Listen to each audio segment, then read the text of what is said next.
शांत हो जाओ मित्र।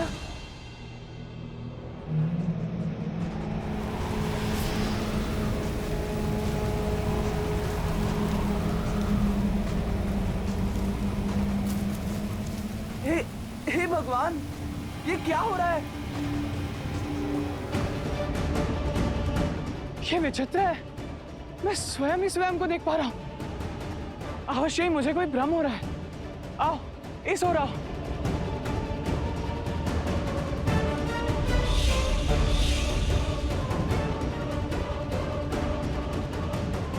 ये क्या? जैसे मेरे चारों ओर दर्पण लगे हो।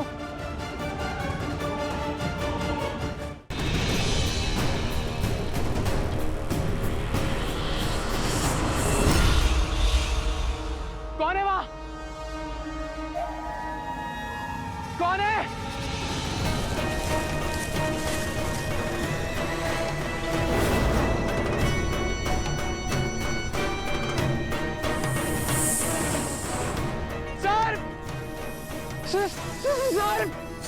सर, नहीं नहीं। क्या इतना बड़ा सर्प?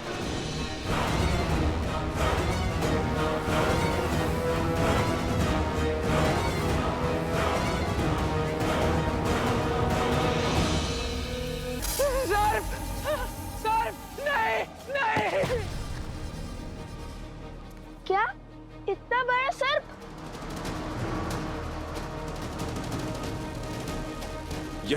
यहीं गिरे थे तुम? और वो सर्प किस ओर से आया था? वो इस ओर से आया था। सब मेरी बात ध्यान से सुनो। स्थिति हाथ से निकल चुकी है। किसी ने अपनी मायावी शक्तियों का प्रयोग कर अश्वमेघ के अश्व का अपहरण कर लिया है। इस कुकर्म के पीछे की मंशा प्रभु श्री राम से शत्रुता है या फिर कुछ और, इसका पता मैं लगाता हूं। किंतु अब तुम्हारे प्राण भी संकट में पड़ सकते हैं। जाओ, आप लोग आश्रम लौट जाओ। अश्व और अश्व यज्ञ को मैं संभाल लूंगा। सोमकन, तुम अब गुरु अवसरा को लेकर गांव जाओ। और हाँ, कोई भी इनकी ये अवस्था देखकर घबरा न जाए। आप दोनों भी लौट जाइए ऋषि कुमार। ये खेल किसी भयानक आसुरी शक्ति का है। हम बालक अवश्य है, किंतु कायर नहीं। संकट चाहे जितना भी घोर हो, हर समस्या का सामना करने में सक्षम है हम। ये समस्या हमारी है हनुमान जी। उस असुरी शक्ति ने अश्वमेध का अश्व चुराकर श्री राम को नहीं, लव कुश को ललकारा है, क्योंकि वो अश्व हमारी संरक्षण में था। इसलिए विनती है हमारी, हमारे कर्म पथ के बीच में ना आए।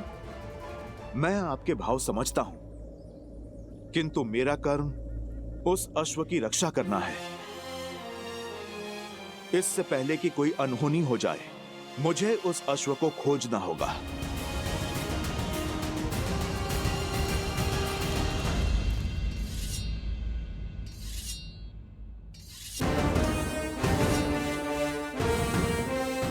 हर और गुप्तचरों को भेज दिया है राजकुमार भरत। हनुमान जी से भेंट होते ही उन्हें आपसे मिलने का आदेश देने को कहा है।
ये क्या प्रभु, आप नियति को ऐसा अशुभ मोड़ कैसे लेने दे सकते हैं? हनुमान आपके अंश हैं और लवकुश श्री राम के अर्थात नारायण के। आप दोनों एक दूसरे के आराध्य हैं। यदि आप दोनों के अंशों के बीच युद्ध हुआ तो घोर अनर्थ हो जाएगा। ये असंभव है महादेव। जिस मोड़ पर यह युद्ध पहुंच चुका है, कुछ भी असंभव नहीं है। ये सब संबंधों का खेल है। जहां एक और मर्यादा पुरुषोत्तम श्री राम अपने सिंहासन से बंधे, वहीं देवी सीता अपने वचन से बंधी हैं। पवन सुत हनुमान बंधे हैं अपने धर्म से, तो लवकुश जाने अनजाने में ही सही, वो बंधे हैं अपने माता पिता को पुनः मिलाने के कर्म से। धर्म युद्ध और कर्म युद्ध ना तो संबंध देखते हैं और ना ही भक्त और आराध्य का बंधन। यही तो रामायण है देवी, जहां धर्म और कर्म हर संबंध से ऊपर है। ये वो महान गाथा है देवी, जो आने वाले कई युगों तक मानव को धर्म संकट का अर्थ और उससे निकलने का मार्ग सुझाएगी।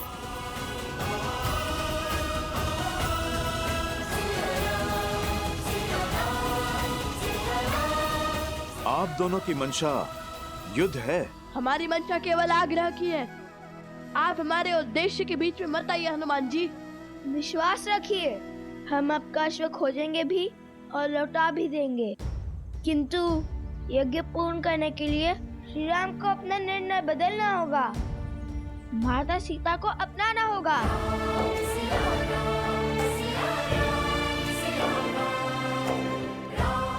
लवकुश मेरे ही पुत्र। ये कैसा धर्म संकट है? प्रभु श्री राम और माता सीता की संतानों पर कैसे प्रहार करूं, जो सिया राम को एक करना चाहते हैं? कुछ कहा? अपना निर्णय बताइए हमें हनुमान जी। निर्णय आपको क्या बताऊं?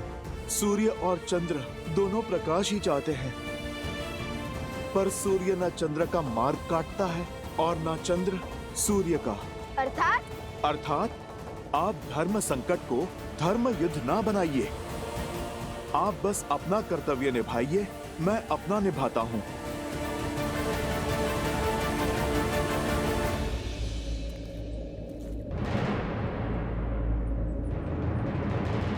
रुक जाइए हनुमान जी। हमें वार करने पर विवश मत कीजिए। हनुमान जी, हनुमान जी, हनुमान जी, इनके पग तो रुक ही नहीं रहे हैं। अब क्या करें?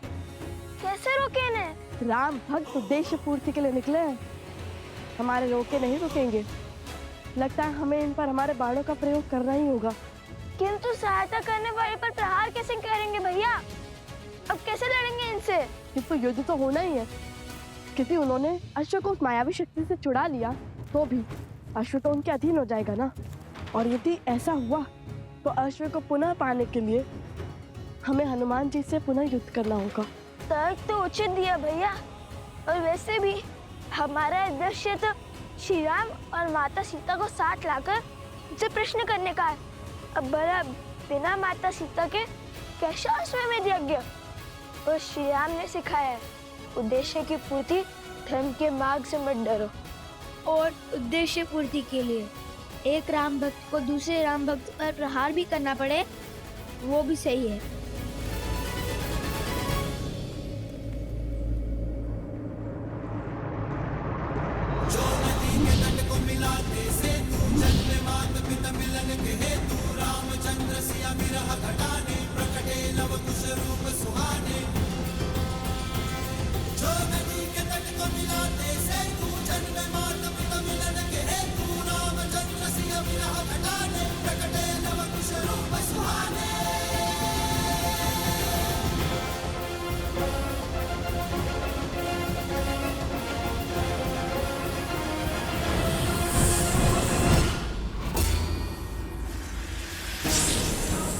हनुमान जी।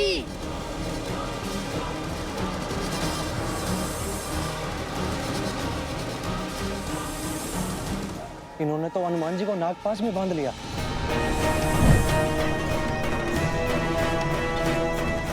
हमें इस सर्प को भेजना ही होगा कुश। भयभीत ना हो हनुमान जी, हम अभी। अरे ये बुलाने के स्थान पर रुक जाने का संकेत क्यों दे रहे हैं आप?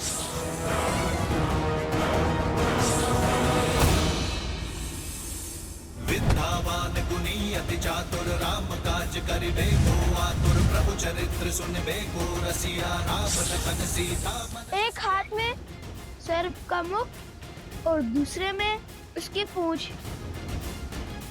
समझ नहीं आ रहा ये सर्प के बंधन में है कि इनके बंधन में सर्प। जय श्री राम। लाल देह लाली लसे हर धरि लाल लगूर वज्र देह दानव तलन जय जय जय कपीसूर। जिन्होंने हमारी इतनी सहायता की, ऐसे महाबली से कैसे युद्ध कर सकते हैं आप? बजरंग बली हनुमान जय जय महाबली। दुष्ट असुर, तुम्हारे पापों का अंत हुआ। बताओ, वो अश्वमेध यज्ञ का अश्व कहां पर है और क्या किया तुमने उसके साथ? उत्तर दो। राजकुमार,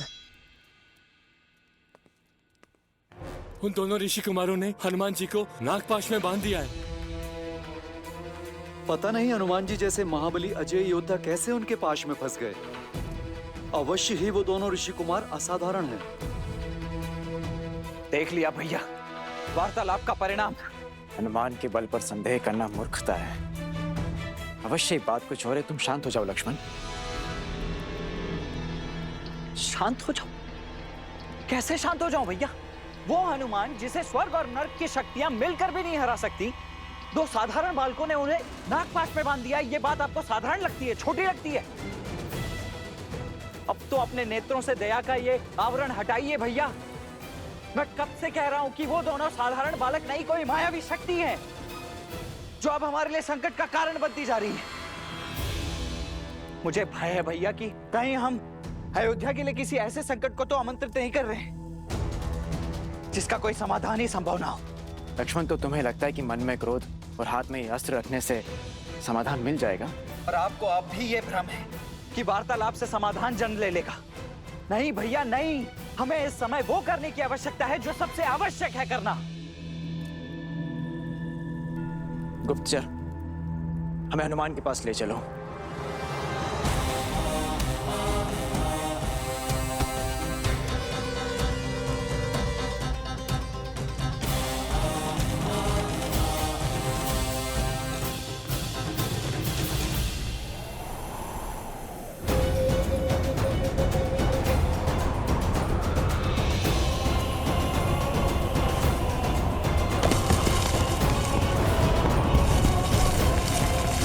संभालिए।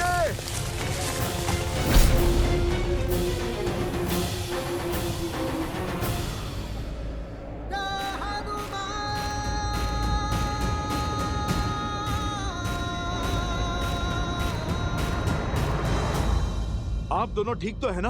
हाँ। नहीं, आपके उपकारों के भार तले दबे हैं हम। क्या आवश्यकता थी फिर से हमारी सहायता करने की? इतना उपकार कर हमारे वास्ते बचना चाहते हैं आप?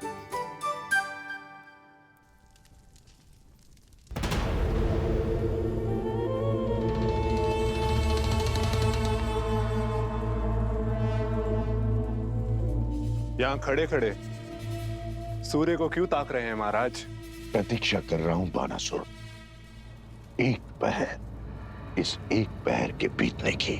और फिर क्या होगा? संसार का सबसे बड़ा यज्ञ ध्वंस होगा। राम नाम की जिस धागे से पूरा समाज बंधा है, उस धागे का रेशा स्वाहा होगा। स्वाहा होगा राम राज्य। स्वा होंगे लव कुश के स्वप्न, और स्वा होगा अश्वमेध यज्ञ का अश्व। आने वाले पहर में सूर्य के साथ साथ राम राज्य का स्वप्न भी अस्त हो जाएगा।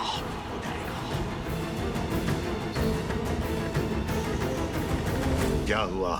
केवल इतना सा कार्य तो मैं भी कर सकता था महाराज। फिर मेरे स्थान पर आपने उस सर्प को क्यों भेजा? अश्व तो मैंने भी खोज लिया था। तुम तो अश्व तक पहुंच भी नहीं पाए थे, मार्ग में ही धराशायी हो गए थे। और वो सर्प मेरा परम सेवक है, मेरे लिए हंसते हंसते अपने प्राण तक निछावर कर सकता है। अब समय व्यर्थ करने का क्या तुक? हम उस अश्व को मार क्यों नहीं देते? राम ने क्या रावण को इतनी सरलता से मारा था? दिन प्रतिदिन तड़पाया था उस राम ने मेरे भ्राता को, उसके पुत्रों को, समस्त राक्षस कुल को, और मेरे पुत्रों को भी। मैं भी उसकी वही अवस्था करूंगा। एक और ये पैर समाप्त होते ही वो अश्व मरेगा, और दूसरी ओर मेरा मायावी सर्प हनुमान को ले लेगा, और दोष बनेगा लव कुश के सिर।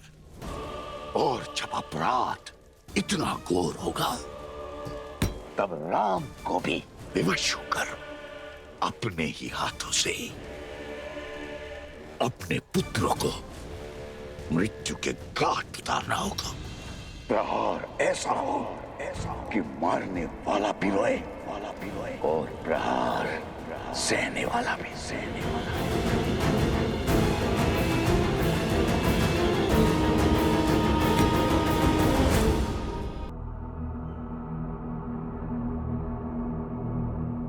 अरे वो सर्प तो अदृश्य हो गया। अत्यंत मायावी लगता है। माया और मायावी का अंत अवश्य होगा।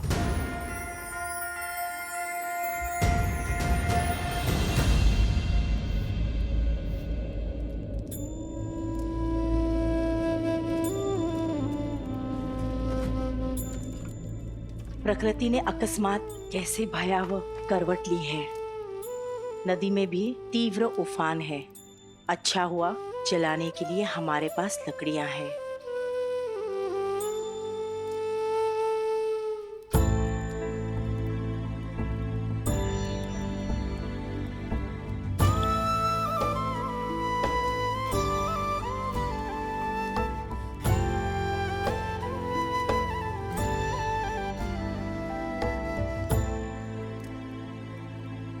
लवकुश,